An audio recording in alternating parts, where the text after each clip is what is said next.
Prime minister का job एकांत में करने वाला काम है। आप भीड़ से नेतृत्व नहीं कर सकते, ये कहा है मार्गरेट थैचर ने। आइए दोस्तों, आज हम बात करेंगे कौन थे मार्गरेट थैचर। 12 अक्टूबर 1984 सुबह के 3 बजे थे। यूनाइटेड नेशंस की प्रधानमंत्री मार्गरेट थैचर ब्राइटन में ग्रैंड होटल के कमरे में देर रात तक काम कर रही थी। अगले दिन के भाषण पर अंतिम मोहर लगा रही थी। तभी धड़ाधड़ की आवाज़ आई। पूरे कमरे में दहशत फैल गई। खिड़की दरवाजे टूट कर गए, छत का प्लास्टर टूटकर नीचे गिरा। मिसेस थैचर समझ चुकी थी कि आतंकवादियों ने बम विस्फोट किया है।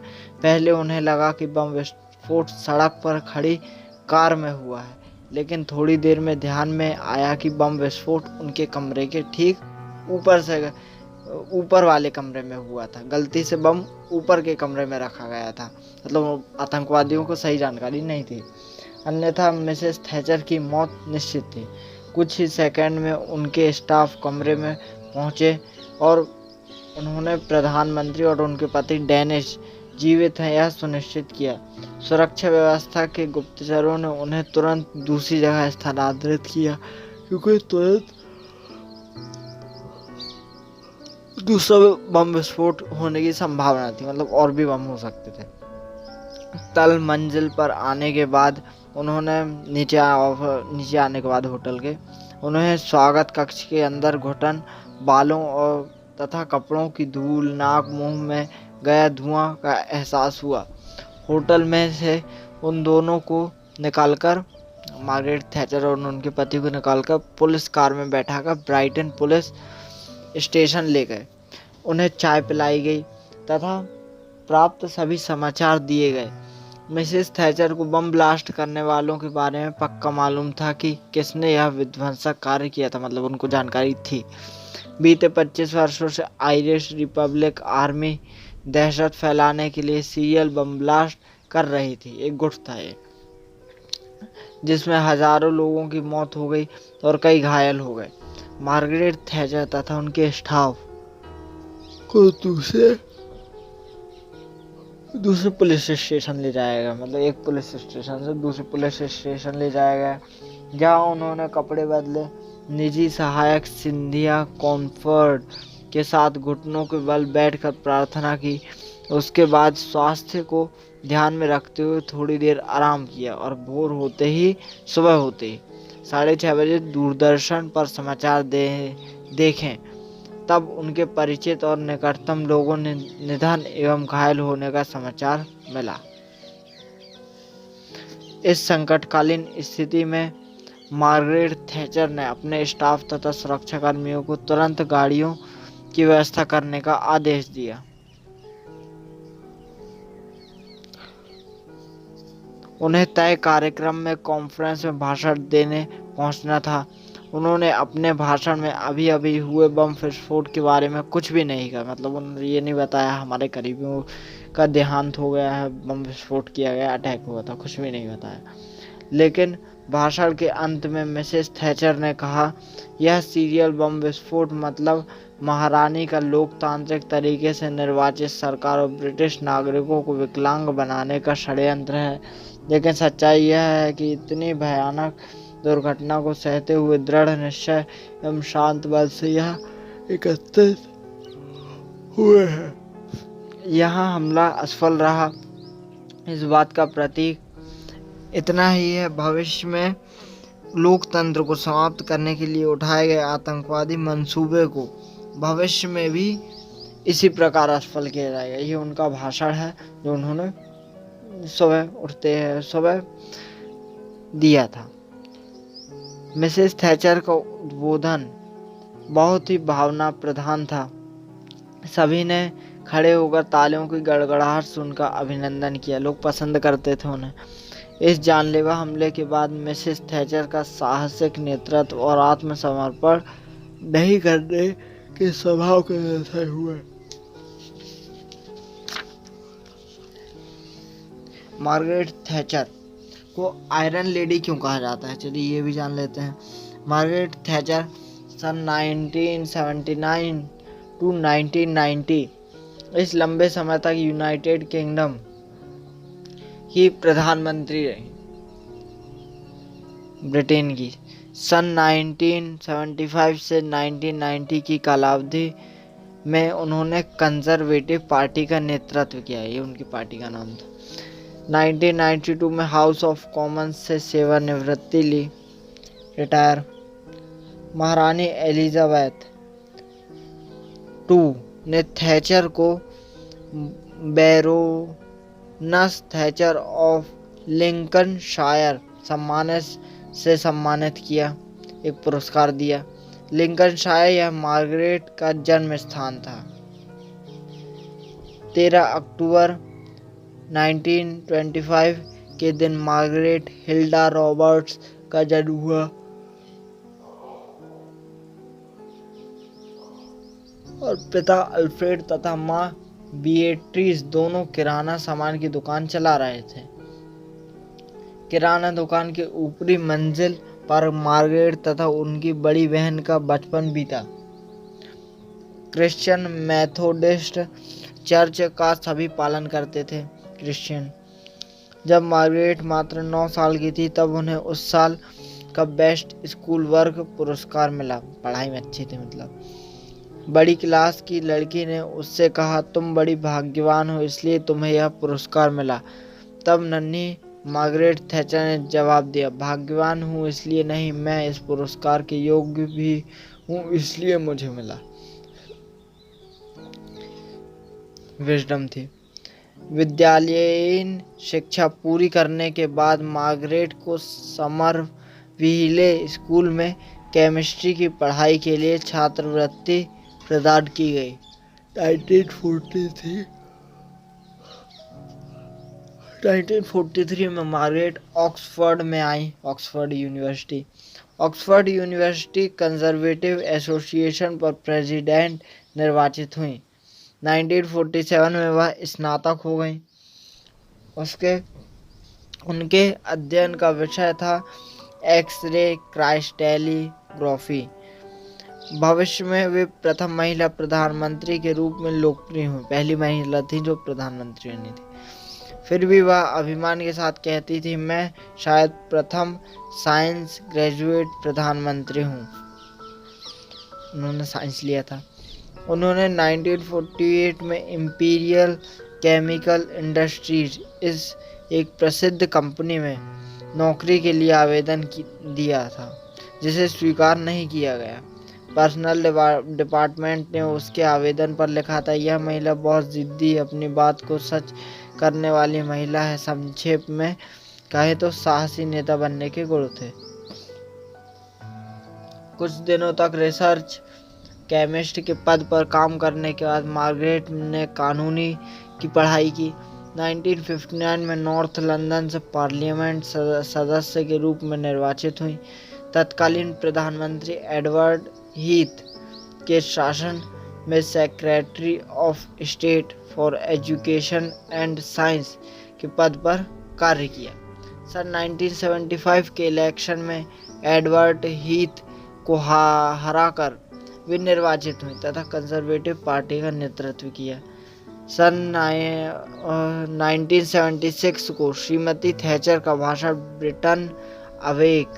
ब्रिटेन अवेक नाम से प्रसिद्ध हुआ। उन्होंने कहा, आज रशियंस अपने देश को दुनिया का सबसे अमीर राष्ट्र बनाने के लिए प्रयासरत हैं। रशिया के पॉलिटिकल ब्यूरो के सदस्य जनता को बिल्कुल भी तवज्जो नहीं देते। वे लोगों की ब्रेड बटर के सामने बंदूक ताने खड़े रहते हैं। उन्हें यह मालूम है कि वह एक ही क्षेत्र में सुपर पावर है, वह है सेना, लेकिन मानवता और अर्थशास्त्र इन दो बिंदुओं पर वे असफल हैं।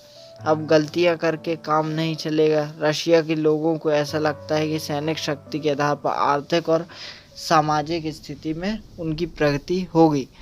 उस शक्ति के द्वारा वे हमसे जो चाहे वह प्राप्त कर सकते हैं। ये उनका पहला भाषण था। जैसे पहला भाषण नहीं था, इस बार ये पहला भाषण था जो फेमस हुआ था। इसे ब्रिटेन अवेक के नाम से जाना जाता है। थोड़ी देर पहले बताया था, फिर से बता दिया। थैचर मैडम की यह व्यंग्यात्मक टिप्पणी दो देशों के आपसी संबंध सुधारने के समय की थी और इससे बिगड़ गए। पश्चिमी देश की राजनीति के सोवियत संघ पर खुलेआम दोषारोपण करना यह असभ्यता है, इस प्रकार का उद्बोधन रोनाल्ड रेगन ने दिया था। वह भी 7 साल के अंतराल के बाद 7 साल बाद रोनाल्ड रेगन ने इसका जवाब दिया था, आलोचना की थी इसकी।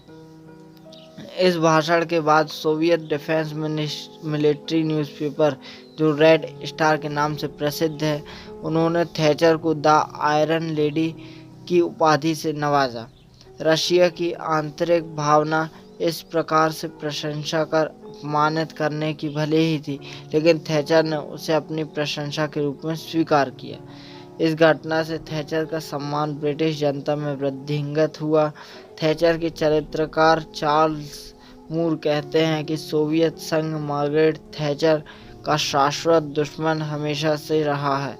फिर भी उपरोक्त घटना ने लोगों के मन में उनकी छवि को अधिक प्रभावशाली बनाने के लिए एक बड़ा ब्रेक मिला। रेड स्टार ने उनके भाषण के नाटो की रक्षा कमी को उजागर किया, उन्हें आयरन लेडी बनाया। इस बात का हवाला देते हुए इस लिटिल वुमन ने मजाक मजाक में कहा कि आज मैं आपके सामने रेड स्टार का डिज़ाइन किया हुआ शिफॉन का इवनिंग गाउन पहनकर खड़ी हूँ। चेहरे पर हल्का सा मेकअप और घुंघराले बालों वाली मैं हूँ पश्चिमी देश की आयरन लेडी। जल्द ही यह शब्द दुनिया भर में प्रचलित हो गया। तभी से उनके नज़दीकी संबंधी, दोस्त, परिवार आयरन लेडी के नाम से ही पहचानी जाने लगी मार्गरेट थैचर। उनका उपनाम उनके व्यक्तित्व के अनुकूल ही था। उनका नेतृत्व इस बात के समान कठोर था, लेकिन स्त्री के रूप में एक नजाकत उनके व्यक्तित्व में थी। सन 1979 में प्रधानमंत्री पद पर वे निर्वाचित हुई। पीछे मुड़कर ना देखने वाली महिला भी कहा जाता है इनको, मतलब एक क्वालिटी ये भी थी इनमें। जिस साल मार्गरेट थैचर ब्रिटेन की प्रधानमंत्री निर्वाचित हुई, वह साल आर्थिक दृष्टि से परेशानी भरा था। चुनौतियां थी। ओपीईसी, ओपेक नामक पेट्रोलियम निर्यातक संघ की मुट्ठी में पूरी दुनिया थी। इस कारण ऊर्जा से संबंधित परेशानियां बढ़ गई थी। सार्वजनिक क्षेत्र में श्रमिक संघों में श्रमिकों की कमी तथा हड़ताल के कारण खनिज तथा कोयले की आपूर्ति में मंदी थी। प्रधानमंत्री जेम्स कैलेघन और उनकी लेबर पार्टी के पास आर्थिक संकट से निपटने के लिए उपायों का कोई संतोषजनक जवाब नहीं था जो कारगर साबित हो। उसी समय सरकार के खिलाफ अविश्वास प्रस्ताव पेश किया गया। कंजर्वेटिव पार्टी ने 44 सीट पर जीत हासिल कर हाउस ऑफ कॉमन्स में अपनी बहुत बहुमत साबित किया। हाउस ऑफ कॉमन्स मतलब संसद थी। बहुमत के आधार पर पार्टी ने थैचर को प्रधानमंत्री बनाया। 10 डाउनिंग स्ट्रीट स्थित प्रधानमंत्री आवास पर आयोजित संवाददाता सम्मेलन में मार्गरेट थैचर ने कहा, मुझे सेंट फ्रांसिस के विचार याद रखना चाहिए क्योंकि वे वर्तमान समय के अनुकूल हैं। जहां विचारों में भिन्नता हो वहां सुसंवाद स्थापित करने का प्रयास करें। जहां कुछ गलती या त्रुटि रह गई है वहां की सच्चाई जानने का प्रयास करें। जहां संदेह उत्पन्न होता है वहां विश्वास करें। जहां निराशा है वहां आशा का निर्माण करें। ये थे मार्गरेट थैचर के भाषण के कुछ वाक्य। सन 2011 में जनता के सामने एक रिपोर्ट ने साबित कर दिया कि मिसेस थैचर और उनके पति डेनिस बहुत ही सादा, सहज और मितव्ययितापूर्ण जीवन निर्वाह करते हैं। आमतौर पर नया प्रधानमंत्री घर का नवीनीकरण, सजावट और अन्य बातों पर सरकार के हजारों पाउंड खर्च कर देते हैं। इसके विपरीत मार्गरेट थैचर ने सिर्फ 464 पाउंड का बिल प्रस्तुत किया।